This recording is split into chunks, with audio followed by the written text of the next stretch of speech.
रमजान का महीना है ना, तो कोई कुरान वाला आता है ना, तो उसे देख के मुंह फेर लेते हैं, और अगर चले जाएं दुकान पर तो बात नहीं करता है। धनिये वाले से पूछता कितना धनिया लेगा, हल्दी वाले से पूछता तू कितनी हल्दी लेगा, है ना।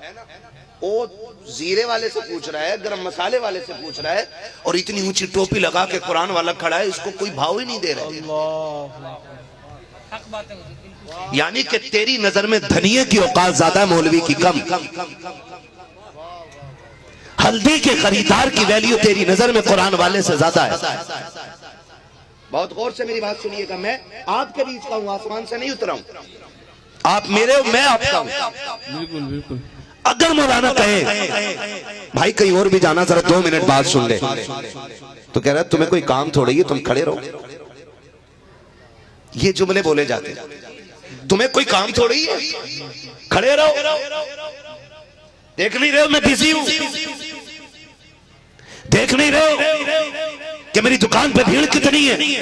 तुम्हें तो बस यही काम है, रसीद उठाई और चले आए। हाथ जोड़ के कहना चाहता हूं तुम्हें, खुदा का वास्ता है, अगर दुनिया और आखिरत तबाह नहीं करना चाहते हो तो कभी कुरान वालों से इस बदतमीजी से बात मत कर लेना, वरना याद रखना जिंदगी का मालिक भी अल्लाह है, रिस्क का मालिक भी अल्लाह है, खालिक भी अल्लाह है, रज़्ज़ाक़ भी अल्लाह है। वो ऐसा कादिर मुतलक है जिसे चाहता है लम्हों में तख्त से उठा के तख्ते पे डाल देता है, और जिसे चाहता है कुएं से उठा करके तख्ते शादी पे बैठा देता है। वो खालिक कुल भी है, मालिक कुल भी है। जब तू किसी आलिम के साथ इस बदतमीजी से बात करता है तो तुम तो फ्री रहते हो, देखते लगी हो कितना बिजी हो, तुम्हें तो कोई काम ही नहीं है। जब तुम इस जिल्लत से कुरान वाले से बात करते हो तब मसीहत का नकीब आवाज देकर कहता है घमंड का सरिया निकाल दे, औकात में आ जा, वरना गिरा के ऐसा रुलाऊंगा कोई उठाने वाला नसीब नहीं होगा, ऐसा मारूंगा कोई बचाने वाला नहीं होगा। अगर यकीन ना हो तो देख लेना, चलो अभी हॉस्पिटल चल के देखो कितने अमीर मुंह पे ऑक्सीजन का बॉक्स लगा के सांस लेने में उसके मोहताज है,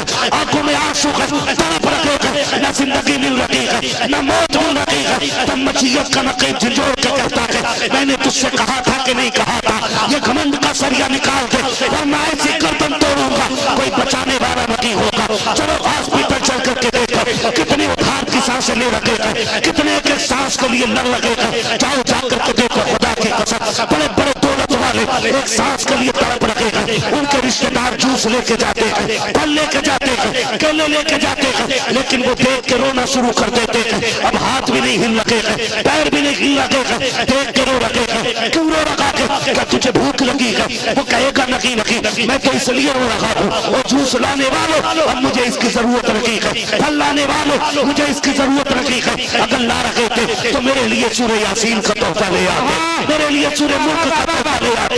इसलिए मैं कहता हूँ इससे पहले कि खुदा गर्दन तोड़े और तुम्हें बुरे दिन दिखाए, कुरान वालों की इज्जत किया करो, कुरान वालों का एहतराम किया करो। अगर इनकी इज्जत करोगे खुदा की कसम कभी रुकू में मौत आएगी, कभी सजदे में मौत आएगी, कभी क़याम में मौत आएगी। अगर मरोगे इस हाल में कि कुरान पढ़ते हो के सफर आखिरत का शुरू हो रहा हो। नारे तकबीर, नारे रिसालत, मसलके आला हज़रत, पैगामे अज़मत इस्लाम, पैगामे मज़हब इस्लाम। नारे तकबीर, जलसा मेराज नबी कॉन्फ्रेंस, जलसा मेराज नबी कॉन्फ्रेंस। नारे तकबीर। करेंगे इंशाल्लाह, करेंगे। किसी के पास मदरसे के किसी भी मोहतमीम, नाजिम या उस्ताद या किसी भी खादिम का फोन पहुंचे, इज्जत से बात करें और कहते हैं कि हजरत आपको आने की तकलीफ नहीं उठानी है, शुक्र है रब का कि हुजूर के घर के लिए उसने मेरा इंतखाब कर लिया है। हाँ जी, मेरा इंतखाब किया गया है, इसलिए ये कोशिश कीजिएगा कि हमसे किसी कुरान वाले की तौहीन नहीं होनी चाहिए। और इतना आसान नहीं है, कोई मुल्ला जी कह देता है, कोई हाफिज जी कह देता है ना। हजरत कड़वी सच्चाई यह है कि कुरान वालों की उस वक्त तक दावत होती नहीं जब तक अब्बा मर ना जाए। हाँ, जज़ाकल्लाह। सुन रहे मेरी बात? उस वक्त तक मदरसे वाले की दावत होती नहीं जब तक अम्मा ना मर जाए, और उस वक्त तक किसी इमाम को कपड़े नहीं बनते जब तक अब्बा का 40वां ना आ जाए। हाँ जी, समझ रहे मेरी बात? उस वक्त तक कुरान वालों के कपड़े ही नहीं बनते। अब्बा मर गया, किसे खिलाएं? मदरसे को बुला लो। और जब बेटे का वलीमा होता तो फिर मदरसे वाले याद नहीं आते, फिर कुरान वाले याद नहीं आते, नहीं आते। पहली बात दावत होती नहीं। अगर फोन करके कह भी दे कि सैयद साहब बच्चों की दावत है तो बुलाने नहीं भेजते। 3 बजे मदरसे से फोन आता, भाई खाना बच्चों की दावत हुई थी। कहते ओ हो बच्चे नहीं आए तुम्हारे मदरसे के? का कोई बुलाने नहीं आया था। का उसमें बुलाने की क्या जरूरत थी, दावत तो कर दी थी। तो सुनो कान खोल के, ये कुरान वाले हैं, ये फाके से तो मर सकते हैं लेकिन अपनी गैरत का सौदा नहीं कर सकते हैं। ये मदरसे वाले लोग हैं। या रसूल अल्लाह।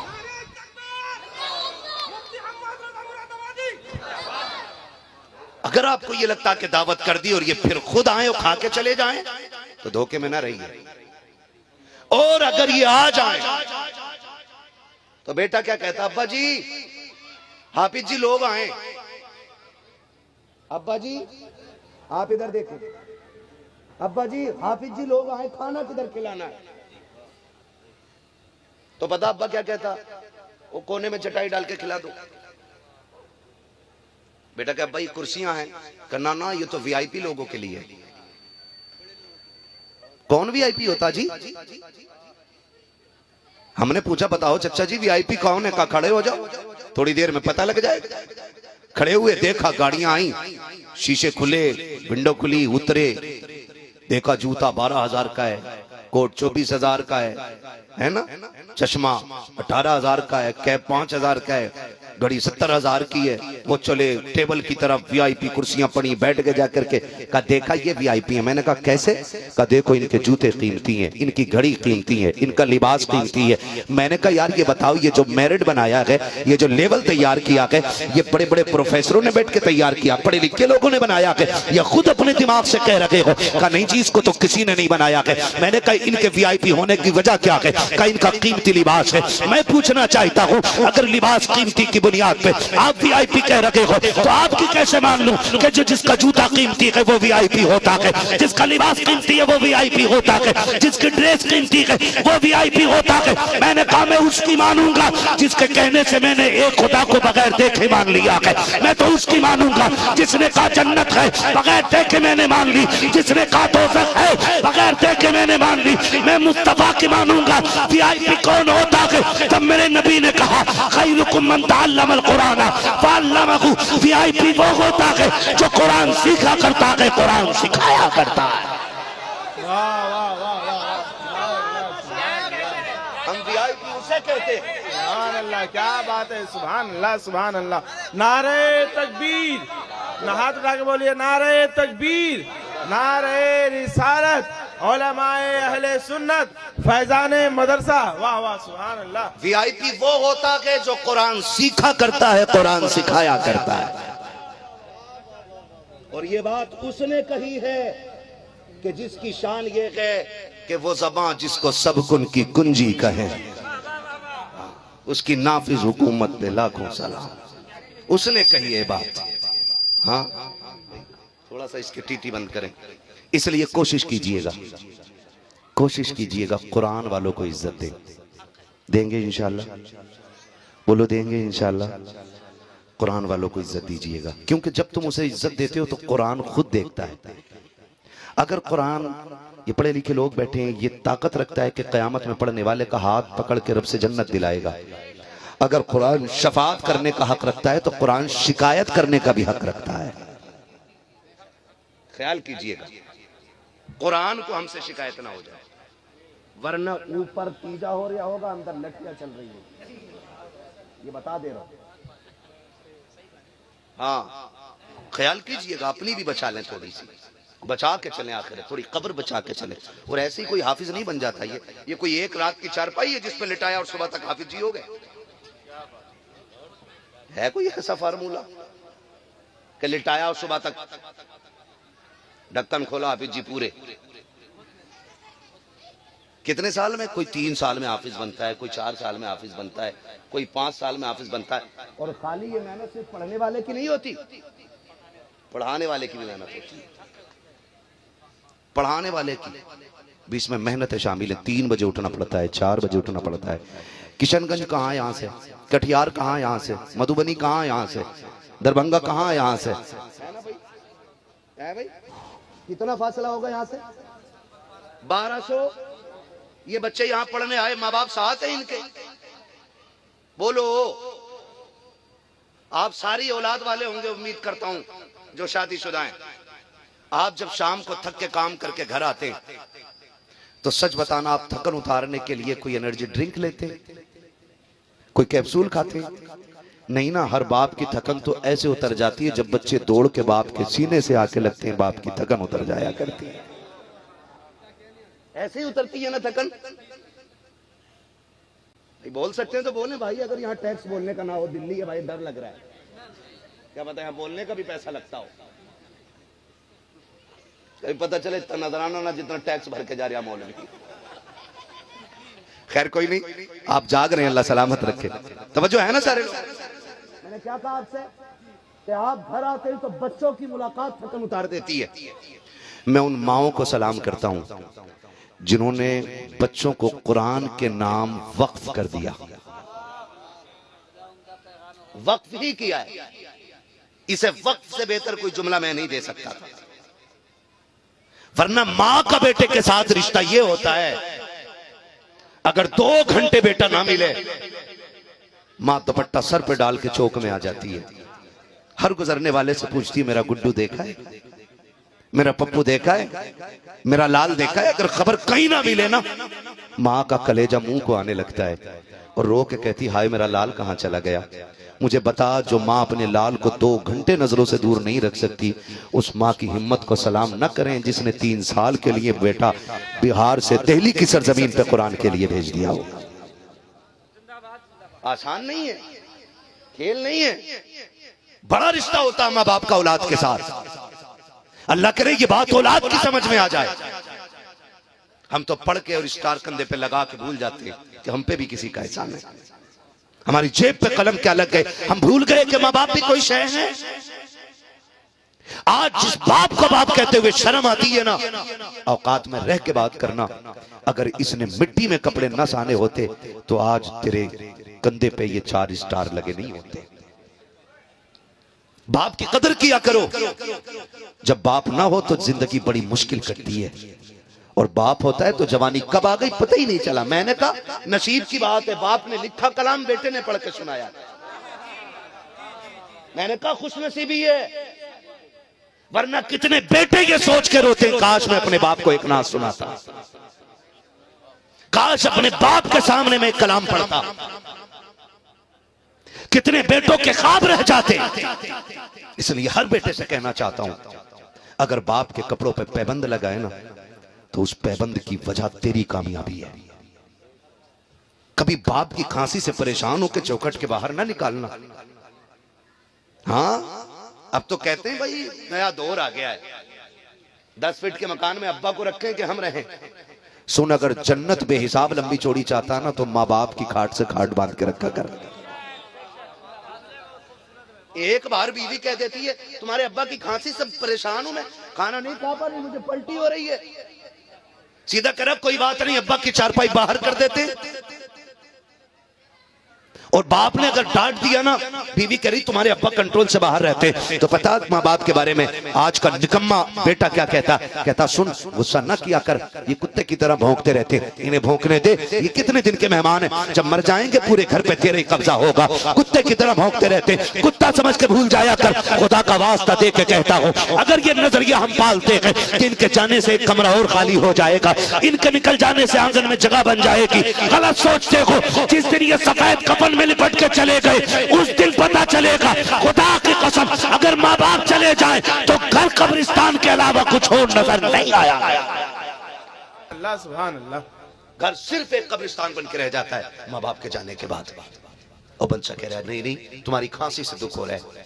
सुन, तेरा नसीब इतना अच्छा नहीं है कि अल्लाह तुझे लाखों की कमाई दे।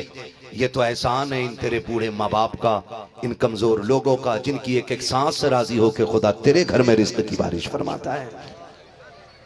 ये याद रखिए, इसलिए अपने बड़ों का एहतराम करें, अपने वालिदैन की इज्जत करें। माँ बाप बड़ी दौलत होते हैं, मैं समझता हूं कि इनसे बड़ी दौलत कोई नहीं है। अगर ये मिल गए हैं तो कदर करें, ना मिले हैं ना तो कब्रों पर जाया करें, लेकिन इनको भूलना नहीं है। एक बाप अपने बेटे को जवान करने के लिए कितने जतन करता है। एक दरख्त भी अगर मैं लगाऊं तो ये सोच के लगाता हूं या तो इसके फल खाने या इसके नीचे बैठना है।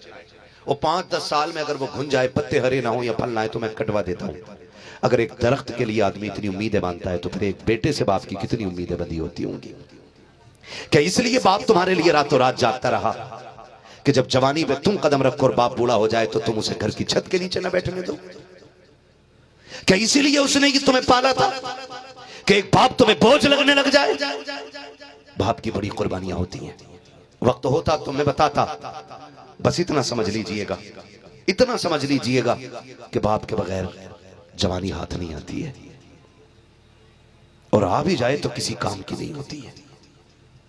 ये ख्याल रखना। आज जवान कहता मेरे बाप ने मेरे लिए क्या किया, वही रक्षा चलाते रहे, ईंटें ढोई। काश मेरे अब्बा ने मेरे लिए रेंज रोवर लेके खड़ी की होती, मर्सिडीज खड़ी होती, BMW होती, ऐसी चीजें होती। इसके लिए तुम बाप की इज्जत करोगे? सुन, अगर बाप ने हराम से बचा के तुझे हलाल खिला दिया है ना, तो तेरे बाप ने सबसे बड़ा एहसान तुझ पे कर दिया है। अगर हलाल खिला दिया है तो सबसे बड़ा बाप का एहसान यह है कि तुझे हलाल कमा के खिलाया उन्होंने। उनके कंधे दबा और उनसे कह तेरा एहसान है, तूने जहन्नम से बचा के जन्नत के दरवाजे पे लाके खड़ा किया है। हाँ, बाप कह रहे, बेटे भी अजीब होते हैं। कह रहे हाँ, मैंने पीर के हाथ छुए, कतई गुलाब जैसे थे, गुलाब जैसे थे पीर साहब के हाथ, गुलाब जैसे, ओह पैर गुलाब जामुन जैसे। क्यों? 24 घंटे जो एसी में रहेगा उसके हाथ गुलाब जैसे ही होंगे। मेरे हाथ तुम्हारी बराबर सख्त नहीं हो सकते। हजरत यही सच्चाई है। एसी में रहने वालों के हाथ में तुम्हें गुलाब दिखाई देता है, जबकि ये बशारत किसी की नहीं है। और बूढ़े माँ बाप के तलवों के ठेठों में तुम्हें जन्नत दिखाई नहीं देती, जबकि ये बशारत मेरे नबी ने अता फरमाई है। कभी उनको भी दबाया करो। बाप के तलवे दबा, पूछिए ठेठे कैसे पड़ गई है। कभी हाथ देखो, हाथों में गांठें नजर आती हैं, पूछ अब्बा ये गांठ कैसे पड़ गई है। तब बाप तुझे बताएगा बेटे तेरे स्कूल की फीस भरनी थी, टाइम ओवर हो रहा था, मेरे पास पैसा नहीं था। एक दिन तूने आके एक धमकी दी थी, अब्बा जी अगर मुझे पढ़ाना चाहते हो तो मेरी फीस का इंतजाम करो। तो मेरे बेटे, मैंने मंडी में जाके अपने मालिक से कहा था मुझे एक्स्ट्रा खर्चा दे दिया जाए, मैं मेहनत करके तुम्हारी पूरी कर्जे की दौलत का कर्जा उतार दूंगा। मैंने 1 महीने की फीस एडवांस लेकर के तेरी फीस अदा की थी, फिर ओवर टाइम ड्यूटियां करता रहा, कभी 3 बजे आता रहा, कभी 4 बजे आता रहा, ताकि तेरी फीस भर जाए। और मैं कहना चाहता हूँ, पीर के हाथों में जन्नत देखने वालों, कभी माँ बाप के तलवों में जन्नत ढूंढा करो। मुझे आज तक वो जवान याद है जिसने हरम के जाके साए में अपनी माँ को लेटाया, कंधे पे बैठा के तवाफ कराया, थक के बैठा, माँ को लेटाया और तलवों में झांकने लगा। माँ ने कहा पगले क्या देख रहा है? नबी ने कहा के कदमों के नीचे जन्नत है। अम्मी देख रहा हूँ जन्नत कहाँ है। जैसे बेटे ने इतना कहा है, माँ के आंचल को उठने में देर नहीं लगी है। माँ ने कहा था मेरे मालिक, मेरा बेटा जन्नत देखना चाहता है, इसे खाली न लौटाना। जैसी माँ ने इतना कहा है, बेटा चीख के कहता है सच कहा है मेरे नबी ने। वो देखो माँ के तलवों में मुझे जन्नत के दरवाजे नजर आ गए। नारे रिसालत, अज़मते वालिदैन, अज़मते वालिदैन, मुफ्ती हम्माद रजा साहब क़िबला। वाह वाह वाह। अल्लाह राजी हो सारे लोगों से। इज्जत करेंगे माँ बाप की इंशाल्लाह, करेंगे इज्जत इंशाल्लाह, इंशाल्लाह, सारे वादा करते हैं इंशाल्लाह, इंशाल्लाह करेंगे कदर माँ बाप की। और सुनो, तुम्हारा सबसे बड़ा पीर तुम्हारा बाप है। दुआ के बाद मकबूलियत में जिसका सबसे बड़ा दर्जा है नबियों के बाद, वो माँ बाप होते हैं। पूरी गारंटी के साथ कह रहे हैं। अगर माँ बाप नाराज हो तो मुस्तजाब दावत की भी दुआ तुम्हारे हक में कबूल नहीं होगी। इनसे ही हम दुआ नहीं लेते, इनसे ही दुआ नहीं। क्या शुक्र है जी शहर में रह रहा हूँ, माँ बाप कहाँ किधर गाँव है, क्यों छोड़ाया? कहा उनकी मर्जी से छोड़ाया। माँ बाप तो माँ बाप होते हैं। अगर माँ से बेटा दिल मांग ले तो वो दिल दे सकती है, तो तुझे शहर आने की इजाजत नहीं दे सकती। ये तो तुझे महसूस करना है ना, ये तो तुझे महसूस करना है ना कि माँ के पास रहना या माँ के दूर रहना है। ये बड़े बड़े लोग बैठे हैं, बड़े बड़े उलमा बैठे हैं, मैं कसम खा के कह सकता हूँ जो मेरे साथ गुजरी है वो हर आलिम के साथ गुजरी होगी। जब हम मदरसे से बाहर से आते थे तो हमारी माँ को पता चल जाता था मेरे बेटे की छुट्टी कब हो रही है। 3 दिन पहले हमारी मर्जी के खाने का इंतजाम शुरू हो जाते थे, मेरा बेटा आ रहा है। नहीं भाई, यही कंडीशन थी हम लोगों की। हाँ, माँ बार बार पूछती थी बताओ कब आएगा बेटा, कब आएगा, कौन सी ट्रेन है, कब आएगी। माँ सब तरह के खाने वो बना देती थी जो बेटों को पसंद होती थे। आज दुख होता है यार, आज माँ कहती है गर्म चपाती मिल जाती, और बहू ताना दे के कहती तुमने जिंदगी में बड़ी गर्म रोटी खाई है। और सुन, जब ये जवान थे तो ये तो पत्थर चबा जाते थे। शौक में रोटी नहीं मांग रहे, मजबूरी में मांग रहे, क्योंकि अब दांत उखड़ गए हैं, मसूड़ों से ठंडी रोटी टूटती नहीं। तुम्हें खुदा का वास्ता देता हूं, अमीर बनना चाहते हो तो पहली रोटी माँ बाप को खिलवाया करो। किसको खिलाओगे? पहली रोटी माँ बाप को खिलाया करो। और कोशिश ये किया करो कि हम बाद में खाएंगे, पहले माँ बाप खाएंगे। और माँ बाप जो फैसला कर दे मान लिया करो, माँ बाप जो फैसला कर दे वो मान लिया करो। माँ बाप के हिस्से में आने वाली पहली रोटी तेरे रिस्क के लिए बरकतों का इंतजाम फरमाए। नारे तकबीर, पूरा मजमा हाथों फजा बुलंद कर नारे तकबीर, नारे रिसालत। अल्लामा मुफ्ती हम्माद रजा साहब क़िबला, अज़मते वालिदैन करीमैन, मेराजुन नबी कॉन्फ्रेंस। दिल में नफरत और लबों पर बद्दुआ होती नहीं। सब खफा होते हैं लेकिन माँ खफा होती नहीं। मैंने खाई है सफर में रोटी माँ के हाथ की, बासी हो जाती है लेकिन बेमजा होती नहीं। हजरत की तकरीर सुनकर ये मेरे 4 मिसरे ज़हन पे आ गए। माशाल्लाह, सुभान अल्लाह, सुभान अल्लाह। अल्लाह सलामत रखे। इसलिए कोशिश कीजिए कि माँ बाप के खाने का ख्याल रखिएगा। गर्म रोटी उन्हें खिलवा दिया। कसम खा के कहता हूँ, कल माँ बाप नहीं होंगे दौलत होगी। आज जो माहौल चल रहा है ना, मैं एक जवान बेटे से कहना चाहूंगा, सूरज ढले घर आ जाया करो, सूरज ढले घर आ जाया करो। माँ बाप जो तुम्हें डांटते हैं ना, ये पागल नहीं होते, ये हमदर्द होते हैं, तुम्हारे सच्चे साथी होते हैं। और हम यारों के लिए इन्हें जलील कर देते हैं। 12 बजे यार के साथ गप्पे शप्पे लड़ा के घर में घुसे। माने का कहां तब तक? कहता मुंह बंद रख, तू होती कौन है पूछने वाली? मैं पागल हूं, मैं दुनिया देख रहा हूं जी, मैं अल्लामा, मैं फहामा, मैं मुफ्ती, मैं मुजद्दिद। तू कौन होती है मेरे सामने बोलने वाली? लहजा नीचा कर। कभी माँ बाप से ये ना कहना तुम होते कौन हो। अगर ये डांटा करे ना तो डांट खा लिया करो। मैं अल्लाह की कसम खा के कह सकता हूं, जिस दिन ये सफेद कफन में लिपट के चले गए ना, तुम 3 बजे आओगे, किसी को दस्तरखान पे तुम्हारा इंतजार नहीं होगा, कोई नहीं पूछेगा तुमसे कहां थे अब तक। राग में किसी की आंखें नहीं बिछी होंगी। आज माँ कहती है खाना ठंडा कर दिया, अब तक कहां था? कहता तू होती कौन है? मैं जहां भी था ठीक था, नहीं चाहिए तेरी रोटी, ठुकरा दिया करते हो, बस इंतजार कर थोड़ा सा, इस आवाज को बंद हो लेने दे, इन्हें कब्रिस्तान में जाने दे। 1 बजे 2 बजे आएगा, तू आके खड़ा होगा, तेरे कान तलाश करेंगे, काश वो आवाज फिर से आ जाए जो 1 बजे डांटने के लिए आती थी, जो 2 बजे डांटने के लिए आती थी। तू 3 बजे आना, खुद किचन खोलना पड़ेगा, खुद रोटी उठानी पड़ेगी, और कोई तुझसे पानी को पूछने वाला नहीं होगा। तब तू तड़पेगा और रोएगा और कहेगा काश आज माँ होती, आज डांटने वाला बाप होता। तू नजर दौड़ाएगा, तुझे लेटने वाली वो चारपाई तो दिखाई देगी लेकिन बाप नजर नहीं आएगा। किसी कोने पे खड़ी हुई तुझे लाठी दिखाई दे जाएगी, पकड़ने वाला बाप नहीं होगा। अलमारी के किसी कोने में रखा हुआ चश्मा तो दिखाई देगा लेकिन लगाने वाला बाप नहीं होगा। फिर उठाना सारी दौलत को, आना दुनिया के सामने, बनना भिखारी और कहना सारे पैसे ले लो।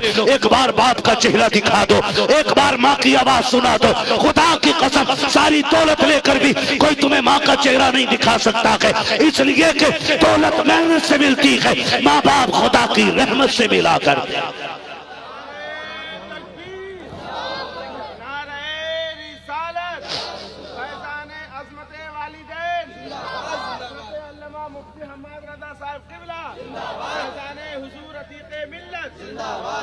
बस मेरी गुजारिश है, कर ले इज्जत, इनकी बात मान लिया करें। इनसे बड़ा सच्चा दोस्त आपका कोई नहीं है। इस दौर में अपनी परछाई पे भरोसा न करें। ख्याल करें, अपनी परछाई पे भी भरोसा ना करें। मेरा यार है, मेरा सच्चा दोस्त है ना। अक्सर लोग धोखा वहीं खाते हैं जहां भरोसा होता है। जहां भरोसा नहीं होता वहां धोखा नहीं होता है। इसलिए अपनी परछाई पे भी भरोसा न करें। आप अपनी माँ बाप की 18 साल की कमाई है, 25 साल की कमाई है, आप अपने बाप की 30 साल की कमाई है और यूं हवा में बिखर जाए उनकी कमाई। याद रखना, आज तक किसी को मैंने ये कहते हुए नहीं सुना कि जब से बाप गया है बेटे की कमर टूट गई, और हर जगह ये सुना है कि जब से बेटा गया है बाप की कमर टूट गई है। बाप की कमर न टूटने दें। कोशिश करें बाप के कंधे का बोझ ना बने, बाप के बोझ को अपने कंधे पे उठाने वाले बनिएगा। करेंगे इंशाल्लाह, करेंगे इंशाल्लाह। माँ बाप की इज्जत कीजिएगा, माँ बाप की कदर कीजिएगा। बस हुक्म हो रहा है हुजूर का शजरा और पढ़ देना है ना। वक्त बहुत ज्यादा हो गया। हाय हाय हाय, हुजूर से ये साहब के का ऑपरेटर साहब इसको थोड़ा इको दे दो ताकि सांस लेने में भी आसानी हो जाए, है ना। अब बोल सकते हैं सुभान अल्लाह? ऐसे नहीं, इतनी जोर से सुभान अल्लाह बोलो ताकि मैं चुपके से सांस ले लिया। और मैं देखो आपसे सुभान अल्लाह कहलवाई इसलिए रहा हूं ताकि मैं थक जाऊं और आप जोर से सुभान अल्लाह कहो तो मैं लंबी सी सांस ले लूं। और ऐसा मत करना कि आप धोखा दे दो और मौलवी को सांस लेने का मौका ही नहीं दे। समझ रहे मेरी बात? कितनी जोर से बोल सकते हैं सुभान अल्लाह? सुनो सुनो सुनो सुनो सुनो सुनो, इतनी जोर से सुभान अल्लाह बोलो कि गला बैठ जाए, ताकि सुबह अम्मी पूछे आवाज का क्या हुआ, कहना अम्मी मेराजुन नबी की महफिल थी, कुरान वालों का जश्न था, अल्लाह वालों की महफिल थी, मैं आवाज हुजूर के नाम पे लुटा के आ गया। सच्ची कह रहा हूँ, पूरी महफिल चली जाए, ये 4 बच्चे रह जाए, मैं इन पे शजरा पढ़ रहा हूँ।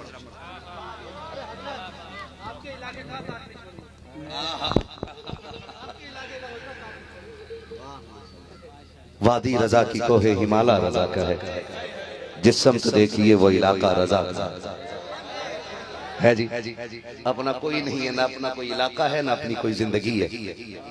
जितने दीन के काम आ जाए बस उतनी कामयाब जिंदगी है, इससे ज्यादा कुछ नहीं है। फिर बोल सकते हैं ना सुभान अल्लाह? क्या बात है, सलामत रहें चचा लोग, इनको बिस्तर में होना चाहिए था यहाँ बैठे हुए। अल्लाह इनकी उम्रों में बरकत अता फरमाए, है ना। मुझे हुजूर का शजरा पढ़ना याद रखना, जब मेरा हाथ का इशारा हो तो समझ जाना मौलवी थक गया है, सांस लेना चाह रहा है। बात साफ सुथरी अच्छी रहती है, और मेरा हाथ देख के आप सुभान अल्लाह जोर से कहिएगा ताकि मौलवी लंबी सी सांस ले ले। आपका एहसान हो जाएगा, मेरा काम हो जाएगा, अल्लाह राजी होगा, आपको नेकी देगा। और जब वो इतना करीम है, जब आपको देगा तो अपना भी कहीं ना कहीं नंबर लगी जाएगा, है ना। कितनी जोर से बोलेंगे जरा बोल के दिखाएं सुभान अल्लाह। हजरत ऐसा लग रहा है जैसे महफिल शुरू हो रही है। अल्लामा हुज्जतुल इस्लाम साहब के खिलाफ बड़ा काम का काम कर रहे हैं, लिफाफे बना रहे हैं, बड़ा अच्छा काम कर रहे हैं। ऐसे काम वाले लोग अल्लाह लंबी उम्र दे ऐसे लोगों को कि ये काम करते रहा करें, ठीक है। कारी नौशाद साहब बनवा रहे हैं, ठीक है जी, हम तुम अपना काम करते हैं। अब बोले जरा सुभान अल्लाह। साथ ना छोड़िएगा, ये नहीं कि मौलवी शुरू हो गया तो तुम ठंडे पड़ जाओ। क्या बिगाड़ लेगा मौलवी? बिगाड़ेगा तो कुछ नहीं, माई चला जाएगा। क्योंकि मैं कौन सी नमाज जनाजा पढ़ा रहा हूँ जो तकबीरें पूरी करके हटूंगा, है। जहां तक तुम्हारा साथ वहां तक मेरा साथ है ना। अब जरा बोले सुभान अल्लाह। आदम के बेटे शीश, शीश के बेटे अनस, अनस के बेटे कैनान।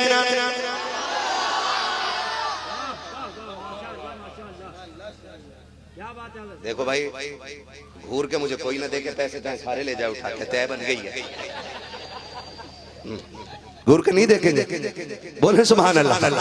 आदम के बेटे शीश, शीश के बेटे अनस, अनस के बेटे कैनान, कैनान के बेटे मेलाइल, मेलाइल के बेटे ब्यारत, ब्यारत के बेटे इदरीस, इदरीस के बेटे मुतवश्शिक, मुतवश्शिक के बेटे लबकने कनाम, लबकने कनाम के बेटे नूह, नूह के बेटे साम, साम के बेटे जुलाल, जुलाल के बेटे शालिह, शालिह के बेटे आबिर, आबिर के बेटे दाता, दाता के बेटे रावा, रावा के बेटे सारू, सारू के बेटे नाखुन, नाखुन के बेटे तारिक, तारिक के बेटे इब्राहिम खलीलुल्लाह, इब्राहिम खलीलुल्लाह के बेटे इस्माइल ज़बीहुल्लाह, इस्माइल ज़बीहुल्लाह के बेटे केदार, केदार के बेटे अवाम, अवाम के बेटे हमल, हमल के बेटे साबित, साबित के बेटे सलमान, सलमान के बेटे रईसा, रईसा के बेटे इलियासा, इलियासा के बेटे औद के बेटे हव्वा, हव्वा के बेटे अदनान, अदनान के बेटे माद, माद के बेटे नदान, नदान के बेटे मुदर, मुदर के बेटे इलियास, इलियास के बेटे मुदरिका, मुदरिका के बेटे कदीमा, कदीमा के बेटे किनाना, किनाना के बेटे नदर, नदर के बेटे मालिक, मालिक के बेटे फार, फार के बेटे गालिब, गालिब के बेटे लुई, लुई के बेटे काब, काब के बेटे मुर्रा, मुर्रा के बेटे किलाब, किलाब के बेटे कुसै, कुसै के बेटे अब्दे मनाफ, अब्दे मनाफ के बेटे हाशिम के, हाशिम के बेटे अब्दुल मुत्तलिब के, अब्दुल मुत्तलिब के बेटे अब्दुल्लाह के, अब्दुल्लाह के बेटे मुहम्मद रसूलुल्लाह।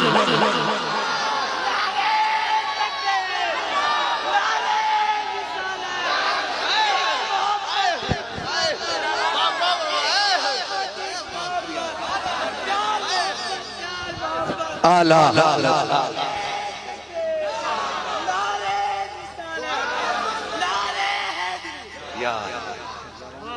बस बस बस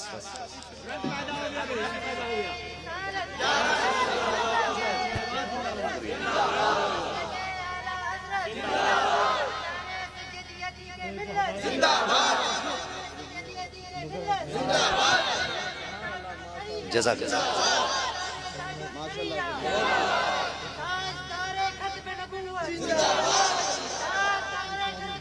जिंदाबाद।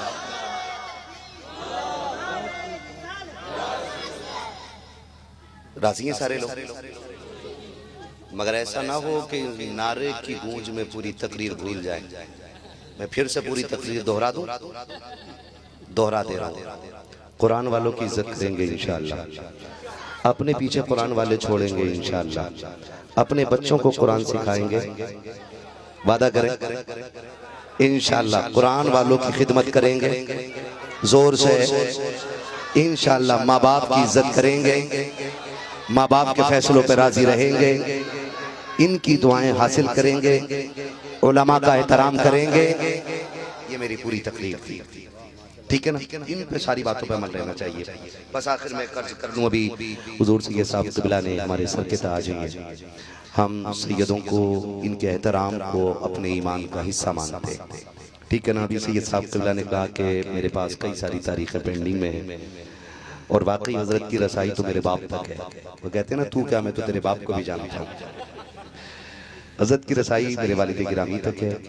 हाँ जी, ये बहुत बड़े लोग हैं, मगर मैं अर्ज कर लूँ कि सच्ची बात है, 9 अप्रैल के हवाले से बात कही, मैं भी मोबाइल दिखा सकता हूँ आपको कि 9 अप्रैल मेरी खाली नहीं है। हाँ, मैं आपको दिखा सकता हूँ हजरत, इसलिए मैंने दिखा दिया है ताकि ये ना हो कि भाई टाल दिया था। ऐसे बड़े लोगों को कौन टाल सकता है? हम तो उनमें से है ना, तेरी सरकार में लाता है रजा उनको शफी, जो मेरा गौस है और लाडला बेटा थे। हम तो सैयदों के दामन से जुड़ने वाले लोग है ना।